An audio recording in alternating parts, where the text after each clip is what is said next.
Per a molts infants amb trastorn de l'espectre autista, el soroll d'una aula pot ser aclaparador. Sons que per a nosaltres són normals, per a ells poden ser angoixants. Això afecta la seva concentració, el seu benestar i la seva manera de relacionar-se.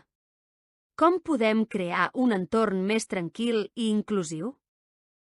Amb eines digitals i creativitat, hem desenvolupat solucions per reduir l'impacte del soroll a l'aula i ajudar a la regulació emocional. El primer dispositiu és un sonòmetre amb microbit que detecta el nivell de so i avisa quan és massa alt. Quan el soroll és excessiu, apareix un pictograma indicant que cal posar-se auriculars de cancel·lació de so. També hem creat un semàfor sonor amb microbit i neopíxels que canvia de color segons el volum de l'aula, verd quan és adequat, taronja quan comença a ser elevat i vermell quan cal reduir-lo. És un dispositiu visual que ens ajuda a ser conscients del soroll i a regular-lo millor. Finalment, per ajudar a la regulació emocional, hem desenvolupat un peluix intel·ligent.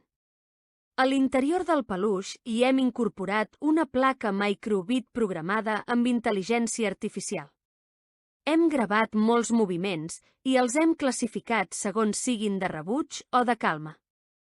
Si detecta moviments bruscos, com quan un infant està nerviós, respon amb una melodia i una cara trista, i si detecta moviments suaus i carícies, respon amb una cara somrient.